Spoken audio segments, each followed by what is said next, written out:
does size matter in mixed martial arts? It's a question that probably has a different answer depending on who you talk to. And for most fans, it's just another talking point before the big fights. But what if we could actually dive into the data a little bit? I know this sounds like an episode of Number Station, but there are actual statistics out there about MMA fighters that show us some pretty interesting things when it comes to height, weight, and reach. So let's take a look at those numbers and see how much they really mean. We're starting off with a classic example of a size mismatch. First up is the official UFC event from last week, which featured a heavyweight bout between Jairzinho Rozenstruik and Sergey Spivak. And right away, before the first punch was thrown, we have our first piece of data, which is the fighters' heights and weight. And when we look at the official UFC stats page, we can see that both fighters were given the exact same height of 6'4". And if we look back at their previous fights, the numbers remain consistent. Both men have been listed at exactly the same height for every single bout. Now, there is a slight variation in weight, but nothing significant enough to affect the outcome of a fight. And I think these guys could be a great case study, because they show us one of the biggest differences in fighting styles that you could possibly have. If we look at a classic boxing stance, we can see that a long reach is traditionally seen as an advantage, because it means that the boxer is able to control the distance and keep his opponent outside where he wants them. In fact, a long reach is such an advantage that many fighters specifically seek this out when choosing opponents. Think back to Floyd Mayweather in his 72-fight undefeated streak. He specifically called out the welterweight champion of the world at the time, Manny Pacquiao, because he believed that his superior reach would be too much for the smaller Filipino to handle. And it took years and a ton of negotiating before the two sides agreed to finally meet inside the ring. But when it came time to the matchup, all the predictions that Mayweather had made turned out to be completely wrong. Mayweather was only able to land 141 total punches over the entire fight, while Pacquiao landed 293. Despite the difference in size and reach, the smaller man won the match going away. So let's go back to the heavyweight matchup between Rozenstruik and Pavlovic. Even though both men have the same height listed by the UFC, when we look at their pictures, there is a definite difference in reach. This is confirmed by looking at their professional boxing records before they became MMA fighters. And despite being the same height, Sergey has a 7-inch reach advantage over his opponent. And if we simply look at a traditional boxing match, then this would mean that Rozenstruik is at a huge disadvantage. However, mixed martial arts is a completely different sport than boxing, because one of the biggest advantages that a shorter fighter has is that they're able to get on the inside. You can have the longest reach in the world. But if your opponent is breathing down your neck, then that reach becomes almost useless. And there are two ways that shorter fighters accomplish this. The first way to close the distance is through aggressive forward movement. This is why we typically see taller boxers use their jab as a way to keep the other fighter at a distance. Because if you can control the distance, then you dictate where the fight takes place. But if your opponent is marching forward and closing the gap, then you're forced to move backward. And the second thing is dirty boxing. And by that I mean fighting on the inside where there isn't any room for a jab or a cross. In fact, sometimes when fighters throw a punch on the inside, they don't even have room to swing their arm all the way.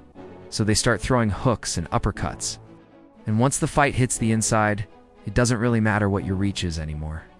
The best example of this is watching Anthony Joshua and Andy Ruiz. During the first fight between these two heavyweights, Joshua dominated Ruiz and won by unanimous decision. And a major reason for this was that he used his height and reach advantage to keep the fight on the outside. He threw over 200 more punches than Ruiz and landed almost double the amount of power shots. But during the rematch, Ruiz came out in incredible shape and was able to get inside much more often than he did in the first fight. And because the distance was closed, the reach advantage no longer mattered. The shorter man landed 30% more significant strikes than Joshua and won convincingly by knockout in the 11th round. But does this mean that the smaller fighter always wins? Not quite. One of the most important things to remember about MMA is that it is a combat sport. And when we talk about combat sports, there are several factors that come into play. And the three major ones are power, technique, and heart. If we're comparing to fighters of equal skill, then the one with the bigger body will generally have more power behind their punches and kicks. Think about it. We all know that someone who is obese can be faster than someone who is skinny. But if you compare the heavier person to someone who's muscularly built, then the muscle mass gives the bigger fighter a natural strength advantage. And as far as technique goes, it's very difficult to improve if you do and have the flexibility or mobility to properly train the movements. A lighter person can often be more flexible and have better technique simply because their body allows them to be. But perhaps the most important factor is heart. This is something that you can't see in the stats. You either have a big heart or you don't. And this is why sometimes the underdog wins. Sometimes the fighter with the bigger heart wins, not the bigger body. That's why I mentioned at the beginning of the video that these two heavyweights are a good example of opposite fighting styles. Rozenstruik Struik is a typical Muay Thai striker who has 68 knockouts in his 77 professional MMA victories. And he comes forward and throws a ton of volume, just like his fellow countrymen. The larger Pavlovic, on the other hand, has 21 wins by knockout, but 18 of them have come in the first round. And this shows us that his finishes come from power, not volume. So if Pavlovic can weather the storm of Rozenstruik's striking and get inside, then he's going to have a power advantage and the ability to end the fight quickly. But if Rozenstruik is able to maintain the distance, then he should be able to control the pace and potentially wear out his opponent. And this is the part where the analytics meet reality inside the cage. On paper, there's a clear-cut advantage that goes to the fighter with the longer reach.